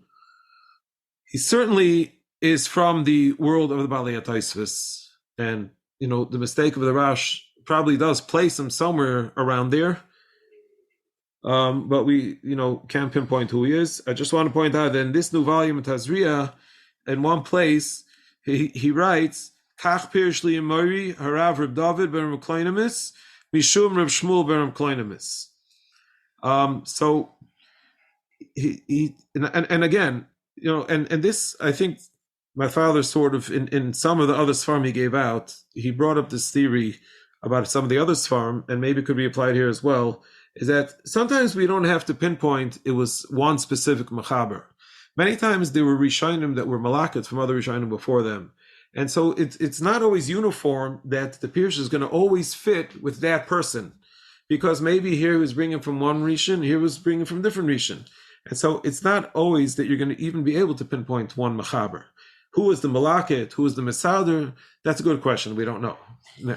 It's especially an issue with the Balei Tosis. You have this very often, especially the later on you get, they start quoting from this one, they're quoting from that one, they're taking it, they're not always saying by name, and sometimes you're not sure, exactly who it is, like you're saying here in this kind of issue. Right. So now, this Pirush, what we call Miyuchas Larash, because people call the Rash, so we call it Miyuchas Larash. He's basing his Pirush, a lot on the Torah Balei Tosis when it's available. And when we saw there was Torah from Balei Tosis, we could see that his Pirush was mushbalah from the Torah Balei Tosis. In the first volume of Vayikra, there my father published from Ksav Yad a Pirush of Rabbeinu Shmuel, Reb Shmuel HaChassid, and he was from Balei Tosis. And there the Pirush of the Rash is very much based on that Rabbeinu Shmuel throughout. He's basically using him straight. Later on, in later parashiyos, he uses the Ravid a lot, and sometimes he mentions him and he calls him Chach Melunil, but very often he doesn't mention him by name. But you can see clearly, and we brought many, many samples of it, examples of this in the Mavo. Again, in the one in Tazria, we brought more examples of it, but in the Mavo to the other volumes as well, we brought examples of it where we show clearly that he's basing his Pirush on the Pirush Ravid. Besides for the Pirush Ravid, as I mentioned, he bases the Pirush a lot, and maybe even more than on the Ravid. When it was available, he bases the Pirush on the Torah that we have from the Balei Tosis. Now, the printed Rash that was printed by Rabbi Zvi Zimmerman we had the manuscript that he printed his Pirush from. And the thing is that when they printed it, their print is not, if you want to call it Namon, it's not faithful to the manuscript exactly the way it is written in the manuscript. Going back to the manuscript, we were able to see that in many places where they felt that there was something shver, they made a change. They had a kasha, they had a problem. They made a change without telling you that they made a change in order to, so to speak, fix up the Rash. So now that we have the manuscript, we printed it for the first time from the manuscript the way it's written in the manuscript. And this is the first time this Pirush is being printed accurately from the manuscript. Interesting to note, and I'll talk later about it, that we printed the Haggais of the Baal Keser Kahuna, or Tzvi Hirschwal, who wrote the Keser Kahuna on Sifri. We printed his Haggais in the back on the Toras Kohanim. And most of his Haggais are ha'aras on this Pirush of the Rash, the so-called Rash, the Milchus Rash. And very often he has a problem based on the fact that there was a change made by the printers. And he doesn't know that the printers went and changed it, and he has a kasha on the way it's written. And oftentimes he was mechavan to explain it the way it was supposed to be without the change. And so you see that, you can't make changes without telling people what you're doing. And this is the first time that it's being printed accurately. The Pirush Rash, this Milchus Rash, doesn't cover the whole Toras Kohanim. If you see the manuscript, it like abruptly ends somewhere and continues a parsha later or half a parsha later. It would seem that it was written on the whole Toras Kohanim, but pages were missing. Someone who copied it from a source that parts of it were missing, and unfortunately we don't have the whole Pirush. This Pirush of the Milchus Rash, we didn't print it on the actual, original page. We printed that, in the back after the actual Toras Kohanim finishes. And we printed it also with ha'aros, as needed to explain and to talk about, who else talks about the thing that he's talking about. After that, we printed a Pirush called Chavra Kohanim. It was written by Reb Chaim Chavraya. As we mentioned, Reb Chaim Chavraya was a Talmud of Reb Tzal Ashkenazi. He was a Rav in Mitzrayim. And it's very interesting that he wrote a very extensive and comprehensive Pirush on the whole Toras Kohanim. And we're printing it here for the first time from the manuscript, from the Ksav Yad. One Ksav Yad is in the JTS. Later, other fragments of it from later parashiyos, which we didn't have, were found also in different manuscripts that were in the JTS. And then later on further, some more pieces of it were found in the Ginsburg collection of Kisviyat. As you mentioned before, my father went to Russia and he opened up the Ginsburg collection. And that was in the late 80s and early 90s when the communism was falling apart. And people think that, like it is today, you could just get a manuscript. My father put many years of hard work with a lot of help through politicians and other influential people to work with the Russian government to be able to finally open up that collection of Kisviyah to the world. And they the Russian government invited him to come and sit with them and work it out. And they invited him in, and they took him inside for the first time, since the beginning of communism, for the first time to see the manuscripts that were being held there. And they gave him a chance to have the rights to print many of the ksavim that were there. So in that Ginsburg collection, there are fragments of this Pirush of the Toras Kohanim of Reb Chaim Chavraya. He lived in the 1500s in Mitzrayim, as we mentioned, Talmud Reb Ashkenazi. Now, in his Pirush, as we mentioned, he brings the Raavad extensively, and he explains the Raavad a lot. Originally, my father was just planning on using in the Haros of the Raavad the parts of the Pirush that helped to understand the Raavad, or use as a Pirush to the Raavad. And then later on, he decided to print the whole thing. In the Goyim, it's an extensive Pirush, and the Pirush is only on Tazria. It ends at the end of Tazria. We're missing the part on mesorah. So we printed the one in Tazria. As I mentioned, they got a hold of other manuscripts later, and some of the later parashas, they have again Kedoshim, Amor, Bahar. There are more parts of it. So he uses the Raavad extensively, and he explains it, and he works very hard be'iyun to try to explain the Raavad. He asks a lot of kashas in him, and he's back and forth. He does a lot also of what was known at the time, iyun asfardi, which is, you find a lot of it in the Shitim Kubetzis, in the places where Batzal Ashkenazi himself talks, like in Ksubis, and a chulin also, a lot of iyun and pshat, like why did Rashi say this extra word and that extra word, and from here we see this and we see that, and back and forth kashas and pshat, to be able to, he does that a lot also with the Toras Kohanim. So I just want to say that the ha'aros that we did over there were much shorter than the ha'aros that we did on the Raavad itself. Because it's, first of all, he's more self-understood, so it didn't need a pirush a lot of times. What it did need was, to show where the other Mefarshim talk about it, how it is in reaction to the Raavad, and sometimes there were open kashas, from different Mishnayos and Braisos that we know that we had to bring in. But otherwise, a lot of it was self-understood. It was more marmakaimis and where other Mefarshim talk about what he talked about, unless we had a specific kasha. So it was a little bit shorter, the Aros over there.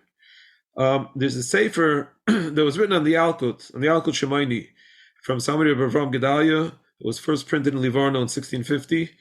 He wrote a sefer called Bris Avram on Vayikra, and he brings Reb Chaim Chavraya extensively throughout the sefer. It's interesting that in the Pirush of the Magen Avram on the Yalkut Shemaini, which is called Zayis Ranon, in that Pirush, he quotes from this sefer a lot, from this Bris Avram. Also, which I'll explain afterwards, that we brought at the end a Pirush from Reb Chaim Kafusi, it's called Sifri Chaim, and he also mentions, in some of his other svarim, he mentions the Reb Chaim Chavraya.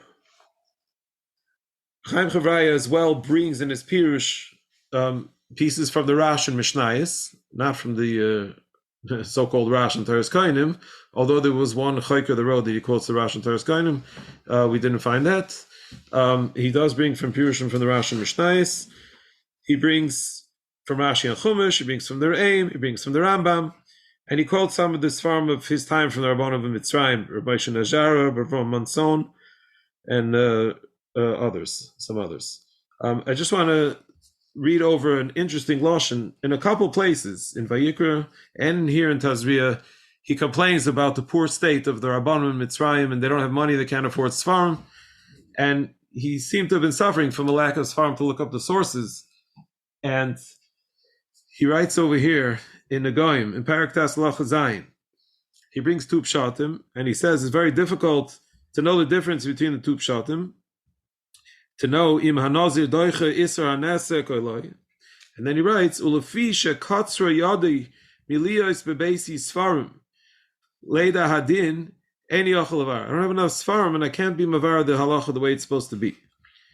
Then he says he doesn't understand the Ravid either, so he can't, make out from the Ravid one way or another to be machri in his pshat. And then he says, "Mimiut toimchei haTorah Shebe'Mitzrayim, shenebcho ha'anius v'hadalus, ve'ein menahel laTorah, ve'ein machzik biyod b'Mitzrayim, v'ay lezimnaya, d'tavu chakimaya, liyoy sifraya," which is a expression based on a Gemara in Soita that says that after the Churban, the Gemara is complaining that after the Churban, everything is gonna go down. The Talmid Chacham are going to come Safraya, which is teaching Melamdei Tinoikas, and the Melamdei Tinoikas are going to come Chazanim. Chazanim are going to come Amoraim. So he's complaining about the how the level of the people caring for the Rabbanim went down so badly, so drastically in Mitzrayim. Ubnei Tzion Hayikarim Nechshavu L'Nivlei Cheres b'Mitzrayim Hadiyashki V'Yera Hashem Mishamayim. So it's very interesting. There's an interesting piece in the Pirush of Reb Chaim Charayev for those that want to enjoy the briskerade, so to speak. There's one famous vart from the Brisker Rav on Chumash on Parshas Tazria. It's just one short piece. Happens to be that piece has to do with a lot of different Mishnayos in the Goyim, and you have to use it throughout, and you pretty much from the Rishayim and other Mefarshim, you see that as well. But the Brisker Rav put it into the pasuk, so to speak. There's just in short, there are three Samani Tuma to a Naga and Tzoras. One is a Sar Lovan, one is Michya, one is Pisayon. Pisayon, if it's spread, you lock up the Tzoras for 7 days, and then you see if that is a Siman Tuma. If there's a spread, or if it got a white hair in it, 2 white hairs in it, or if it got a Michya means that in the center of it, you have healthy skin. Turned into healthy skin. Michias basar chai. And any of those three deem it a tzaras muchlat, and the Torah calls muchlat. So the Brisker Rav says that the michya, besides it for being a siman tumah, it is also part of the nega itself. That's his chiddush. And we see that because of the shear, that the nega has to have a certain size to it, a certain shear. And if included in the shear is the michya, in other words, even though it's healthy skin, but if that is part of the total shear, that doesn't take away from the shear of the michya. It's part of the michya. So we see from there that it is part of the michya. And what the Brisker Rav adds, it says in the pasuk, Tamehu tzaras hu. In the pasuk, in Parak Yigim, pasuk tells of Habasar hachai, Tamehu tzaras hu. So Brisker Rav says that the pasuk is showing 2 things. Tamehu tzaras hu. It's a siman tumah, and it's also actually the tzaras. Now we basically see this vart from a piece of a Ravid. In the Dungoyim, Parak Yolaf Alachaches, over there it's talking about the tumas, the tzaras on the head, karachas and gabachas, in the place of hair. And we have a ribuy and a miyut. Ribuy is from the word tzaras, and the miyut is from the word he. And so the Toras Kohanim learns that the ribuy tells you that the michya is a siman tumah, and the he tells you that the sar lovan is not a siman tumah in the place of hair, in the head or the beard. And the question is, why should we be marbe? Why should we include michya and exclude be mamayit sar lovan? Maybe do it the other way around. So basically, the Ravid says the Ravid says that because michya is tzaras, michya itself is tzaras. So when we're including one thing, we're going to include michya.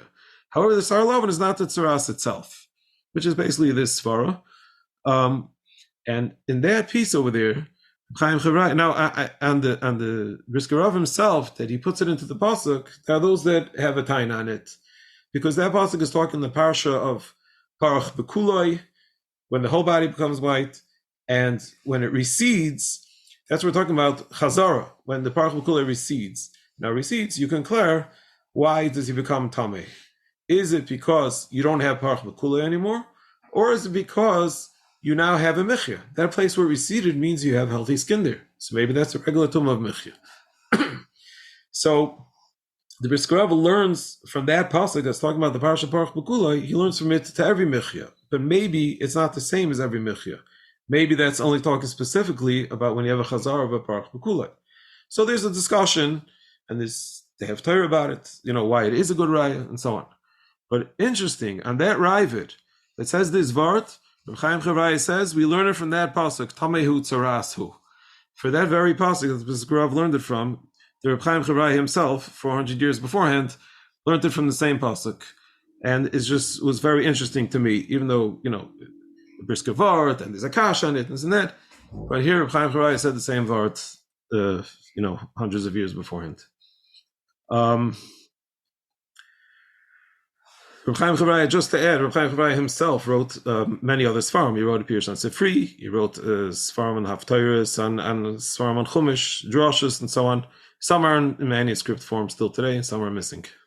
So you mentioned, I'll just mention here, not about him, Reb Chaim Chavraya, but you mentioned like the Rabbanim in Egypt, and you were talking about his language. So recently, Avat Shalom printed, I think it may have been out before at some point, but droshes have been Optzal Ashkenazi with Talmidov. And one of them is Avram Manson, who you talked about. The other one is Avram Sechendry. I'm not sure they put him. They printed Chaim Kapusi that's been around. And then you mentioned the Sfarad She'in, and it reminded me, years ago, Professor Spiegel published through Avat Shalom, the Shita of the Marikash on Baba Kama. And Mamash goes through every little line. That's that sign. Marikash is the same term. Yaakov Kashter is the same Tufa. He's the same time, and we have his Erech Lechem and other Sfarim from him. That was the system of learning called the Iyun Sfardi, right? Yeah, that's where it was, yes. Okay, now, so you just mentioned Reb Chaim Kafusi.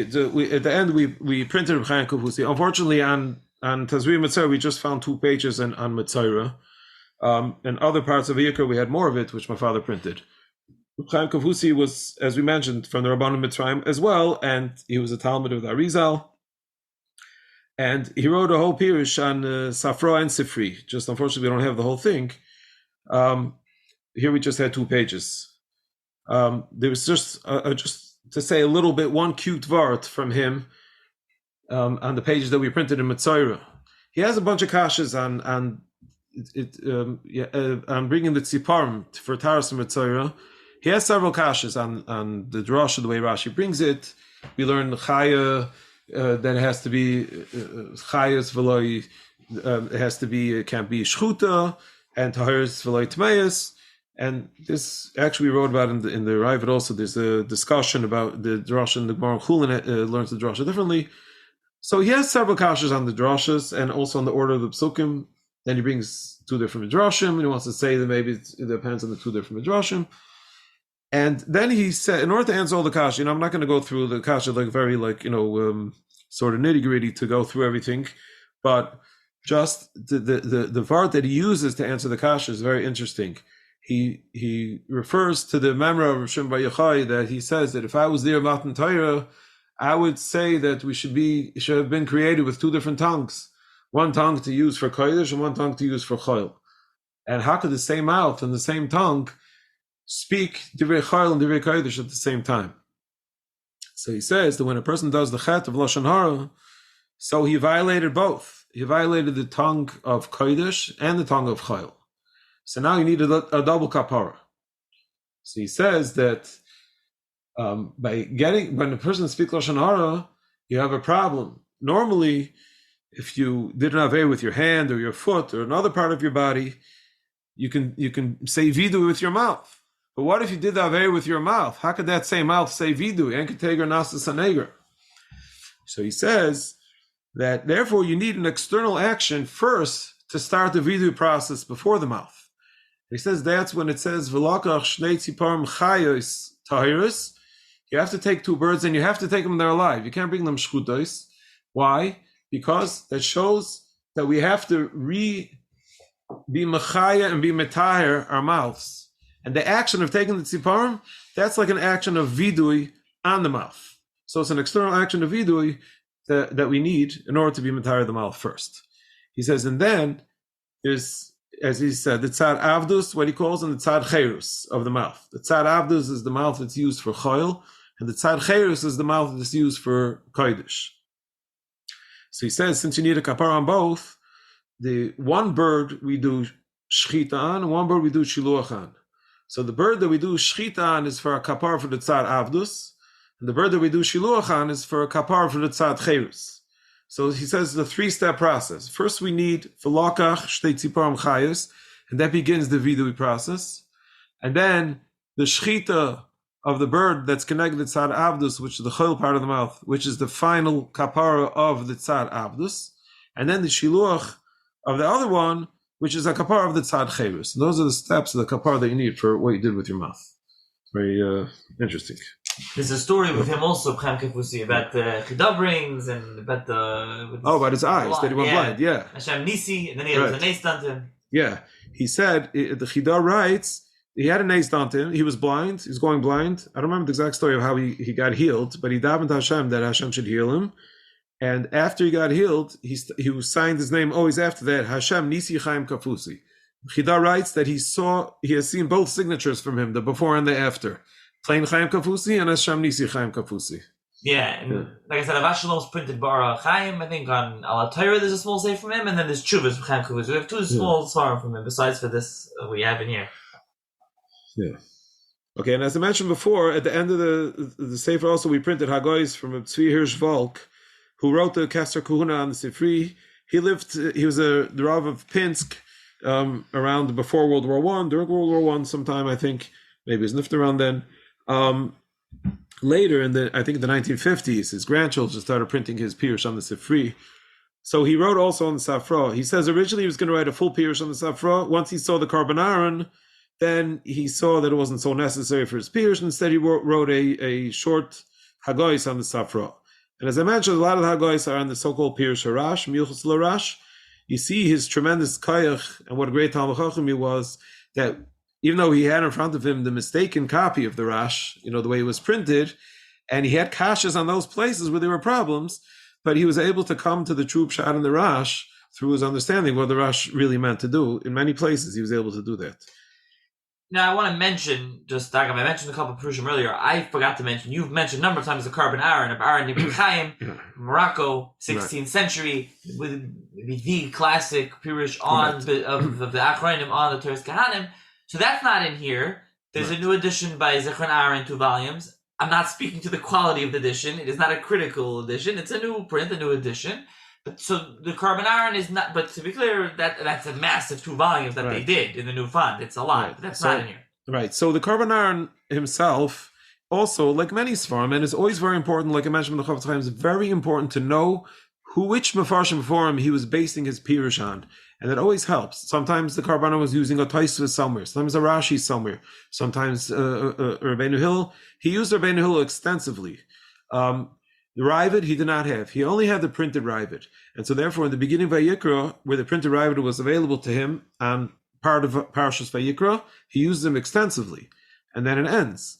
No more mention of the Ravid, the rest of the Pirush, because he didn't have it. And then a lot of times also he works with he sometimes fixes things, Gersois, he works with the Sugyas and Shas. I'm talking about a critical edition, something which would have been very helpful to us to have in a good Karban Aron would have been for somebody to point out in every piece where the Karban Aron is coming from, which of the Mefarshim he's based on. Is he working with a Rashi, with a Taisus, with a Rashi and Chumash? That would have been very helpful for us to understand where he's coming from. Of course, we had to do that work ourselves when we needed to. But that's, an addition which would have been helpful. Yes. I just wanted to point out that that's not in here for those, you still need a Karban Aron. It's separately if you want it. Also, the other one that you just mentioned, I don't know how much Rabbeinu Hill. I don't know how much that's Kolodetsky did. I think that's around. It's 2 volumes, right? Yes. And you have the one with the Haros of a footnote in the back. Rabbeinu Hill is a very, very important sefer as well. It's not clear if he saw the Ravid or not, and which one was written, first or whatever. He doesn't. It seems that he did not use the Ravid certainly, because there's no resemblance of the Ravid's Pirushim in the Rabbeinu Hillel. Sometimes it was important also to point out his nuschos. You have to be careful that the nusach with Toras Kohanim that's printed in there is not his Toras Kohanim. The printers just added that.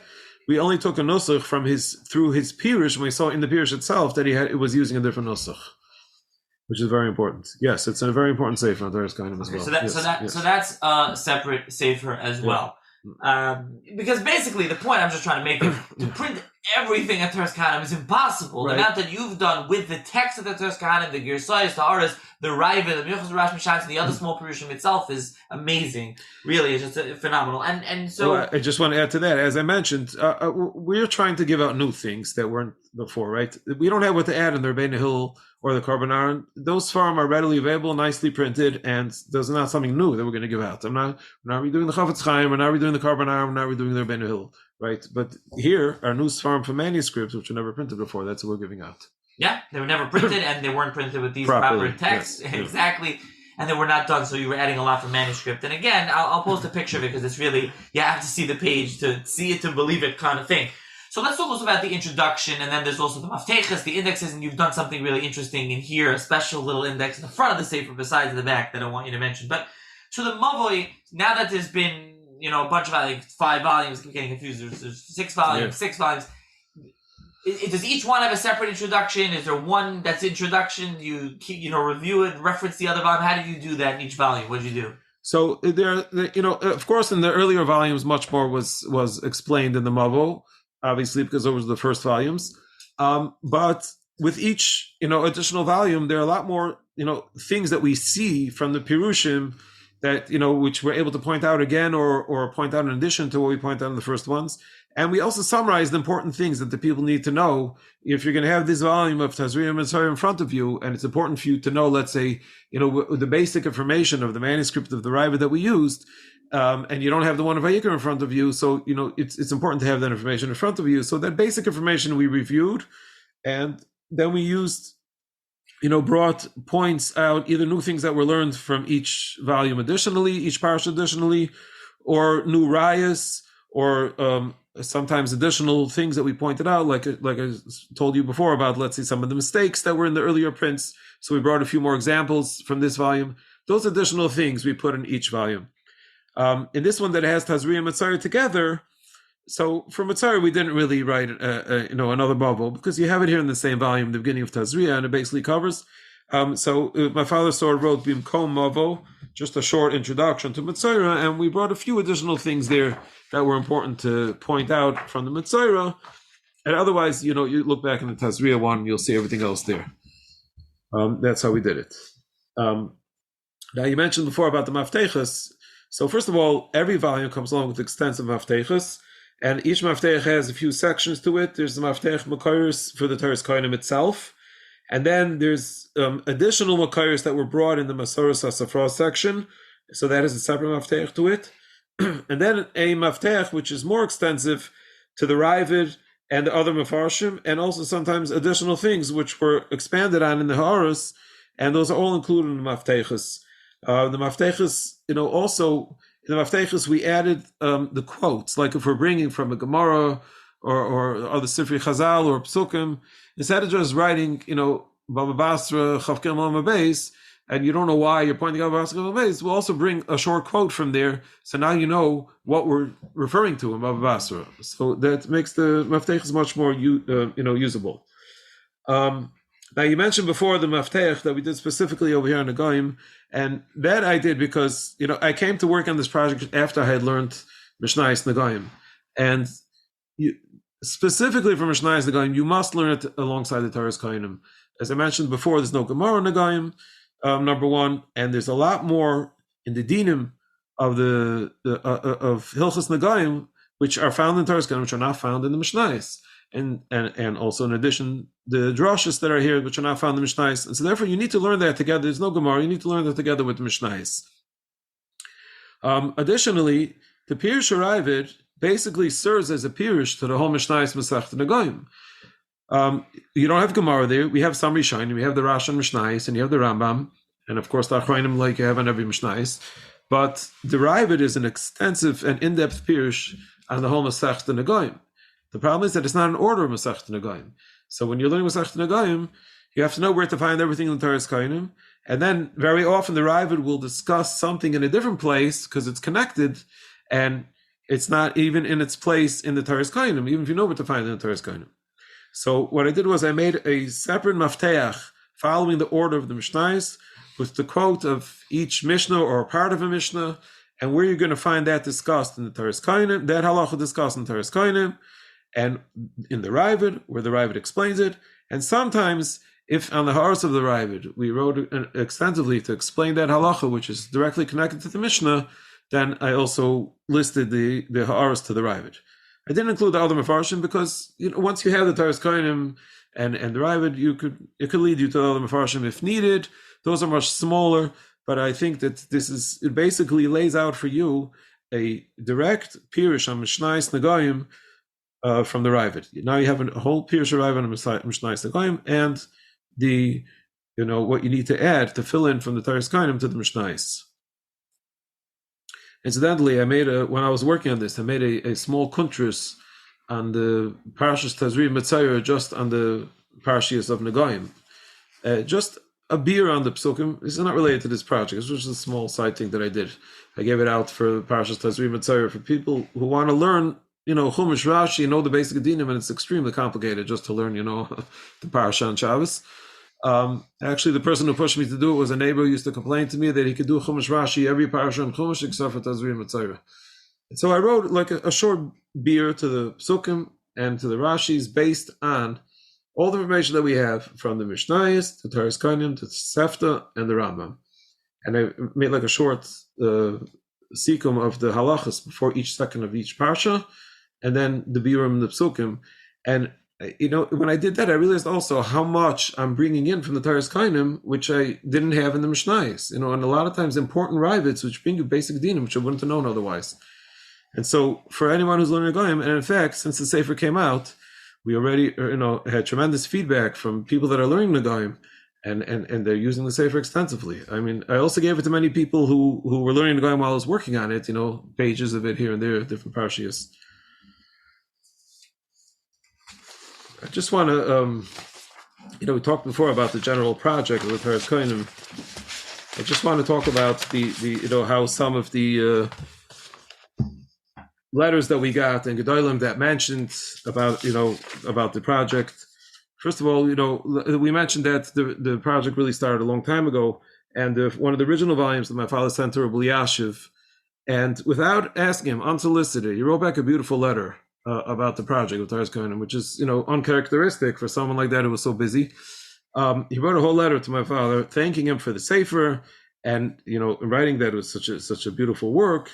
And he writes, you gave out with the Ravid and the other Mefarshim and Hisafas Yikaris, the Achaynim Isav the Mishkan, the Makayos, the Biurim, and the Haaros, Asher Hamik, Vehirchiv, Levar, Divra, Besein, Zuchayin, Vracha. And then he says the Kvaris Machigavra and all the other Svarim that you gave out until now. And Ka'es, all of Nis'ale, Biura, El Toras Kohanim, Shem Yitzir, Shem Yilu, Ta'elis, Lachachme, HaTorah, Rabbanim, V'Talmideon, Chavetz Hashem B'Yodu Yatzliach, Lahashlim Es Melechas HaKodesh, Safra Deveirav Ad Gemira Lahaglo Torah La'adira. And he was very insistent, and others that spoke to him about it over time, pushing that we should, eventually finish the project. Had the same thing, I had the supposed to go to Reb Chaim Kanievsky, I think it was about 9.5 years ago when I was by him for this. And I spoke to him then also about a different sefer I was working on, and then I spoke to him about the Toras Kohanim project. He was very, very excited about it. This is his thing. Like, it's a whole new world of Torah, of Tannaim, Rishonim that's being opened up. And it's something which made him extremely excited. Actually, when the first 3 volumes, when it came out, redone as a set and was brought to him, I can't post the pictures for your listeners, but you should have seen the smile on his face and the excitement that he had. And he was turning each page and looking at this farm. He was so excited when they came out. Actually, when I went to speak to him then, I went in together with Rabbi Yosef Man. He's a brother of Rabbi Leo Man. And he took me in. And, at the end, he was like talking to me about, he was so nispal how Reb Chaim sort of like just completely woke up. And he was talking so excitedly about it. And in the middle, Reb Chaim says, Bialdusi, when I was younger, I once wrote Hagois on the whole Toras Kohanim. And he was telling me all about it. And he was so excited to tell me about it. And then he says, where is it? How come it's not printed? He said once they printed Hagois Agra, so it wasn't necessary anymore. So he didn't print it anymore. Which means that basically all the Hagois of the Gra, he himself made on the whole Toras Kohanim. But once he saw it was printed, he saw it wasn't necessary. But when I walked out, Rabbi Yosef Man turns to me and he mimicked Reb Chaim like from excitement. He says, Bialdusi. He never saw Reb Chaim like that, so fresh and excited when he was talking about this Toras Kohanim project. So after that, Reb Chaim wrote us a letter, in his style, very short, but it's still, for what he was writing then, it was pretty long. He writes, Mifal Toras Kohanim u'mefarshav, Berashus Hagoyin Rabbi Avram Shoshana Shlita, Hudavar Gadol v'chashuv, u'mo'il Elohim de HaTorah, u'mitzvah rabba l'sayeh b'yodoi, v'chol ha'mesayim, hisbaruchu b'bracha v'atzlach v'nachas, v'chol tu v'sela. Chaim Kanievsky. And he was pushing very much that we have to finish it, we have to get it out, and he's benching anybody who helps to give it out. Additionally, once this volume came out, as we were getting a bunch of letters from people thanking us, and excited about it. And as I mentioned before, my father uses all the tools in the box, so to speak, and the people that are excited about it from, if you want to call both sides of the aisle, the academic world and the Torah Talmid Chacham world. We got a letter from, just to read in short, a letter from Rabbi Yaakov David Ilan. He has done work for us earlier, and he has given out many svarim himself and Rishonim. He writes, Kibalti ko'esis hakerach hachadash al Toras Kohanim v'nismale habayis oira v'nikr sham amale hagadol kishrenoisav habruchim v'amyuchadim v'bi'uri harishonim yachar im banav sheyichyu. And then writes a beautiful bracha that you should be zeicha to see lahamshich b'mifal hagadol al kol Toras Kohanim v'liris v'chanukas habayis shal mifal kuloi v'schul zikir ram shalachem Toras Rishonim, and so on. It's a beautiful letter, and again, he's waiting for it to be finished. Is he the one that does the Shita Mukumetas on Kosher? Yes. Right, now they're redoing it with Machon Ofeq Yeah, now. His but that was originally his work. Yes. And then we got a letter also. My father got a letter from Professor Menachem Kahana of Hebrew University, and he's one of the biggest experts today on Midrashei Chazal and the Nuschois of Midrashei Chazal. And in fact, he helped my father. He gave my father use of the shinuyim that he made on parts of Toras Kohanim, I think on Kedoshim, also from the Ketayim of the Geniza, which actually I didn't mention before with the Shinui Neschais, but we did also use some Ketayim of the Geniza, which have Shinuyim also, and we sometimes brought them in the Shinui Neschais. And he gave my father use of his, what he prepared from those Shinuyim. And when he received the Sefer also, he also wrote a beautiful letter to my father. He writes that he received the Sefer, Rav Toidas, Karasi Birhitus, Esamavo, Hakoil Loimaat, Chidushim al Parshana Yasafra, Kashakachacha, Hinni Moiker, Umarich, Esahashka, Haatsuma, Bahachonas Mifal Toras Kohanim Ufarshov. Ato Ben HaBoididim, Mi Ben HaMahadim, HaMesoratiim, Shalochash Lehe Azar, Besifrut HaMechkar, Besum Seichel, Betuv Tam. Hinni Ma'achel Lecha, Mikolev, Shetiske, Be'ezras Bonecha, Lahash Lemifal Chashav Zeh. So, from all sides, people are extremely happy and thankful, and at this, creation of the whole, what my father's doing, what we're doing here with the Toras Kohanim. And, as I mentioned, that, we're trying to, hopefully, Be'ez Hashem, be able to finish it. And if I could just mention that, it's a very, the project takes tremendous amount of funding to be able to get us to where we got to until now. And as Chaim Knefs gave a beautiful bracha to those that want to help finish it, we still could use sponsorships to help, bring out the last few volumes to print. Those want to have a schus and want to help us out. If anyone has any comments or wants to contact me or any from the Machon, as mentioned, my name is Yehuda Shoshana. My cell number is 908-692-8706. You can text also. And my email address is YA-Shoshana, that's YASHOSHANA @gmail.com. And I'll add your information in the show's notes. Also, people can reach out to you directly. They can reach out to me. I'm happy to pass along the message if anyone wants to support it. And I want to just mention briefly about Machon Ofeq, and we should do more of these podcasts because there's so much to talk about. As I mentioned, there's the classic Mesilas Yesharim with the back and forth, with the dialogue. There is also the as you mentioned, the Tesis Rosh on Pesachim, the Tesis Rosh Chagiga. You have, I think, you just reissued some of your classic works. There have been Prachia on Shabbos. One of the Rishonim has just been reissued. There's, of course, and I'm just trying to remember, the Shita on Megillah, as you mentioned. And I'm like, you're handing me the catalog, so I'll read some of the other Svarim here that I think is important to mention. There's a lot here. Obviously, Tesis Shanim on Yevamis, which is a classic. And there's one I'll mention that's an amazing, phenomenal sefer that I really should do a podcast on once, that I told Shirley Bornstein about, and Shirley spoke about in Shir, was Meir Sh'arim from Elio Kapsali, who was the Rav in Candia in Crete in the 16th century. He also was a historian. He wrote history works, but it's a phenomenal sefer, 100 Sh'arim on Kibbutz Avaim, the whole sefer that was published from manuscript. There's, of course, your classic work that you did, Toises Riyah Zakim v'Talmidav on Shabbos, 3 volumes, and it's just reprinted. So that's a fantastic work. And anyone learning Masechta Shabbos, or not a big work, there's the Yad Raman Kedushin, and on Yad Raman and Shittas Kamoinim on Gittin. That's the one that, whatever. That's the Yad Raman and Shittas Kamoinim.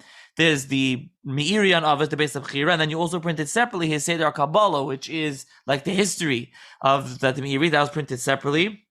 It's a couple of Rishonim on Kedushin or Haganas, a few volumes. You also have the on Haggadah, the Zeichat Tzaddik. I think there was another Haggadah that's not around, right? Ben Yoina, the Talmud Ben Yoina, and also the Ben Yoina on Seder Pesach. Oh, so they are both in print now. Okay, right. So that's it's the Tikkun Chag Pesach and Zeichat Tzaddik too. And then there's the Chidushin ala Torah Rabbeinu Tam based Midrashay. It's from a manuscript, first time it was published. Whether it's Rabbeinu Tam or it's not exactly Rabbeinu Tam, it's Lamdasha Balitais ala Torah. It's a very interesting sefer. The Eitzar Ga'ainim Achadash and Pometzia, Professor Brody, I think, and others you printed. Like I said, there's Rabbeinu Pracha on Shabbos. I think that, and then there's a few of the Sfarim that are out of print, right? I mean, first of all, I didn't mention everything.